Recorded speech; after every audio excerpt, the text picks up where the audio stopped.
गुस्से पर काबू। आज के इस हिंदी कहानी में हम ज्यादा गुस्सा करने से क्या नुकसान हो सकता है और इस गुस्से पर कैसे कंट्रोल किया जा सकता है, इसे समझने के लिए एक मोटिवेशनल स्टोरी के रूप में से इसे समझने का प्रयास करते हैं। आप अपने आसपास में भी कई ऐसे लोग देखे होंगे जो बात बात पर गुस्सा करते रहते हैं, चिड़चिड़ाते रहते हैं, बात बात पर हावी होते रहते हैं। तो ऐसा करने पर आपको किस तरह का नुकसान होता है, आज के इस मोटिवेशनल कहानी में जानने वाले हैं। एक रामू नाम का लड़का जो हमेशा बात बात पर कर किसी पर गुस्सा करते रहता था, उसको यह बात समझ में नहीं आती कि उसके इस तरह के गुस्से से सामने वाले को कैसा लगता होगा जब वह बिना गलती के दूसरे के ऊपर चिल्लाते रहता था। उस लड़के के बात बात पर गुस्सा करने के कारण से उसके पिता उससे बहुत ज्यादा परेशान परेशान हो जाया करते थे और उसे काफी समझाने का प्रयास करते थे कि गुस्सा करना बुरी बात है। वीडियो में आगे बढ़ने से पहले जो लोग भी हमारे चैनल पर नए आ रहे हैं, प्लीज हमारे चैनल को सब्सक्राइब कर लीजिए और बेल आइकन को ऑल पर सिलेक्ट कर लीजिए ताकि आप हमारी एक भी वीडियो मिस ना कर पाए। तो चलिए वीडियो शुरू करते हैं। बेमतलब किसी पर गुस्सा उतारना ये बात सही नहीं है, लेकिन ये बात उसके समझ में आती नहीं थी। एक दिन वह अपने बेटे को समझाने की कोशिश करते रहता है। तभी उस लड़के के पिता के मन में एक आइडिया आता है। अब यह तरीका अपना कर देखा जाए ताकि इसका गुस्सा शांत हो सके। एक दिन उस लड़के के पिता ने अपने बेटे से कहा, इस थैले में बहुत सारी कील है, तुम अपने पास रखो और जब भी तुम्हें गुस्सा आए, यह सामने वाले दीवार पर ठोकते जाना। लड़का अपने पिता के आदेश के अनुसार जैसे ही किसी बात पर उसे गुस्सा आता था, तो वह एक कील वहां से उठाता था और उसे दीवार पर ठोकता था। ऐसा करते करते एक दिन में वह 100 से भी ज्यादा कील दीवार पर ठोक देता था। लेकिन धीरे धीरे उसे यह महसूस होने लगा कि कील ठोकने में बहुत कठिनाई होती है गुस्सा कंट्रोल करने की अपेक्षा। धीरे धीरे उसका कील ठोकना कम होने लगा क्योंकि वह गुस्सा करना कम कर दिया, क्योंकि कील ठोकने में बहुत ज्यादा मेहनत होती है और गुस्सा कंट्रोल करने में कुछ भी मेहनत नहीं होती, वह अपने हाथ में ही होता है। अब उस लड़ डीएचके को यह समझ में आने लगा कि कील को ठोकना एक बहुत मुश्किल कार्य, लेकिन अपने गुस्से पर कंट्रोल करना बहुत आसान है। ऐसा करते करते वह गुस्सा करना धीरे से छोड़ने लगा और एक दिन वह छोड़ ही दिया। अब उसके पिता ने उससे कहा कि जितने भी कील तुमने दीवार पर अभी तक लगाए हैं, इसे एक एक करके निकालते जाओ। उसके बेटे ने दीवार पर जितने भी कील लगे थे, उसको एक एक करके निकाल दिया और अपने पिता से कहता है कि मैंने जितने भी कील दीवार पर ठोके थे, उन सबको निकाल दिया हूं, लेकिन अब यह दीवार पहले जैसे बिल्कुल भी नहीं रहा है, इसमें बहुत सारे छेद हो चुके हैं। तभी उसके पिता ने उस दीवार को देखकर अपने बेटे को समझाया कि जैसे तुमने इस दीवार पर कील ठोड़ा और उसे बाहर निकला, तो यह दीवार पहले जैसे नहीं रहा। ठीक है, ऐसे ही हम सबके जीवन में भी होता है। जब तुम किसी पर बेवजह गुस्सा करते हो, तो सामने वाला का दिल दुखता है, पर वह बोल नहीं पाता है। हम कितने बार उसे सॉरी क्यों ना बोल दो, लेकिन वह पहले जैसा नहीं रह पाता। आपका गुस्सा करना किसी के दिल में बने हुए चले को कम कर देती है। चाहे तुम कितने बार ही माफी क्यों ना मांग, लेकिन वह पहले जैसे नहीं हो पाता है। लड़के को अब सब बात अच्छे से समझ में आ गया कि उसके द्वारा जो गुस्सा किया जाता था किसी के ऊपर, उससे लोगों के प्रति उसका लगाव काम होने लगा था। अब वह यह निर्णय लेता है कि अब किसी पर बिना कारण गुस्सा नहीं करेगा और अपने गुस्से पर कंट्रोल पाना सीख जाता है। इसलिए किसी पर बेवजह गुस्सा करना अच्छी बात नहीं है। हमें अपने गुस्से पर हमेशा कंट्रोल करके रखना चाहिए और दूसरों के दिलों में भी अपनी जगह बनाकर रखना चाहिए, क्योंकि आज के समय में कौन व्यक्ति कब हमारे काम आ जाए, यह कोई नहीं जानता। इसलिए हमें हमेशा अपना व्यवहार सबके प्रति अच्छे से बनाकर रखना चाहिए और हमेशा यह कोशिश करना चाहिए कि जब भी हम बात करें, प्यार से ही बात करें। अकेले रहने कैसे सीखे। कहानी एक छोटे से गांव की है जहां एक युवक राजू अपने परिवार के साथ रहता था। राजू हमेशा अपने परिवार के सदस्यों पर निर्भर रहता था, लेकिन एक दिन उसके पिता को एक शहर में नौकरी मिल गई और परिवार को वहां जाना पड़ा। राजू अकेला रह गया। शुरुआत में राजू को बहुत कठिनाई महसूस हुई। उसे अकेले में काम करना, खाना बनाना और अपने सारे काम खुद करने की आदत नहीं थी। वह अक्सर उदास रहता और अपने परिवार को याद करता। एक दिन उसने ठान लिया कि उसे अपनी स्थिति को बदलना होगा। उसने अपनी दिनचर्या को व्यवस्थित करना शुरू किया। सुबह जल्दी उठकर वह योग करता और फिर नाश्ता तैयार करता। धीरे धीरे उसने खाना बनाना सीखा और नए व्यंजन बनाने की कोशिश की। राजू ने अपने खाली समय का सदुपयोग करना शुरू किया।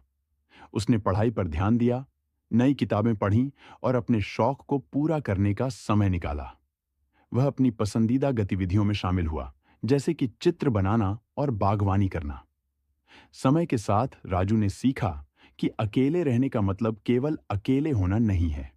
यह खुद को समझने, अपने विचारों को जानने और आत्मनिर्भर बनने का एक मौका है।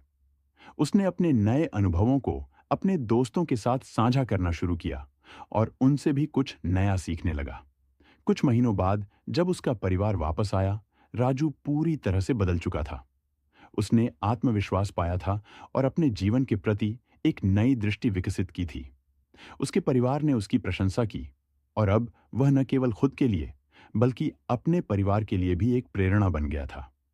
इस कहानी से यह सीखने को मिलता है कि अकेलापन भी एक अवसर है, जहां हम खुद को पहचान सकते हैं और अपनी क्षमताओं को विकसित कर सकते हैं। गुस्सा काबू में करना सीखें।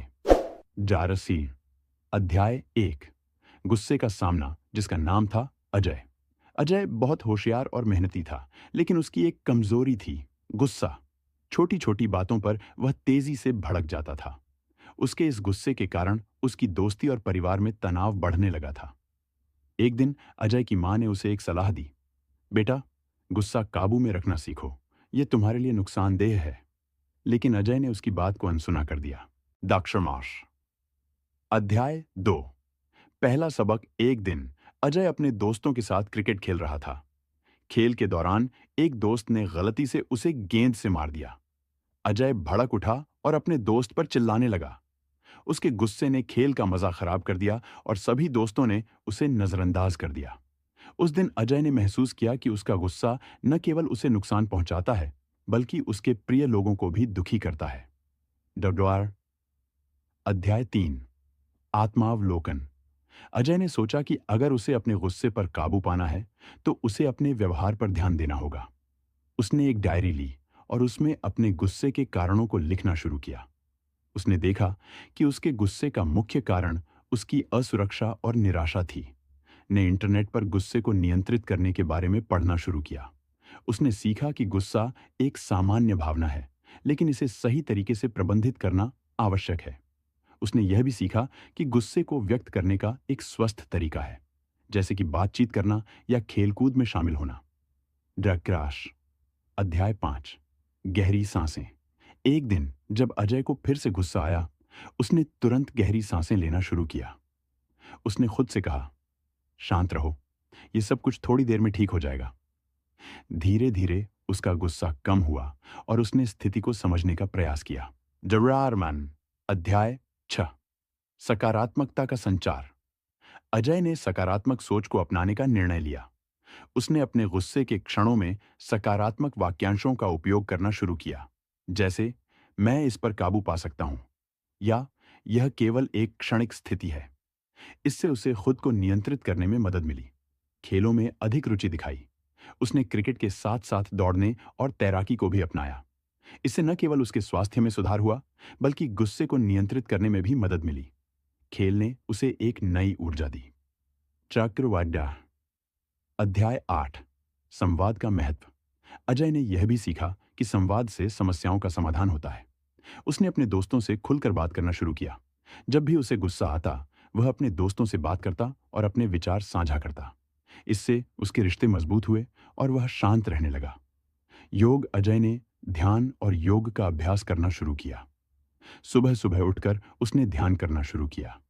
इससे उसकी मानसिक स्थिति में सुधार हुआ और गुस्से पर काबू पाने में मदद मिली। दौड़ारी अध्याय 10। सफल परिवर्तन। कई महीनों के बाद अजय ने देखा कि उसके गुस्से में कमी आई है। अब वह छोटी छोटी बातों पर भड़कता नहीं था। उसके दोस्तों और परिवार ने भी इस बदलाव को महसूस किया। सभी ने उसकी तारीफ की और उसे प्रेरित किया। टरारी अध्याय 11। दूसरों की मदद करना। अजय ने अपने अनुभवों को दूसरों के साथ साझा करने का निर्णय लिया। उसने गांव में एक कार्यशाला आयोजित की, जहां उसने लोगों को गुस्सा काबू में करने के तरीके बताए। लोग उसकी बातों को ध्यान से सुनते थे और उसके अनुभवों से सीखते थे। डर अध्याय 12। अंत में अजय ने सीखा कि गुस्सा एक सामान्य भावना है, लेकिन इसे काबू में रखना आवश्यक है। उसने अपने जीवन में सकारात्मक बदलाव लाया और दूसरों को भी प्रेरित किया। अब वह एक शांत और समझदार युवक बन गया था, जो अपने गुस्से को नियंत्रित कर सकता था। इस प्रकार अजय ने गुस्से को काबू में करने का तरीका सीखा और अपने जीवन को एक नई दिशा दी।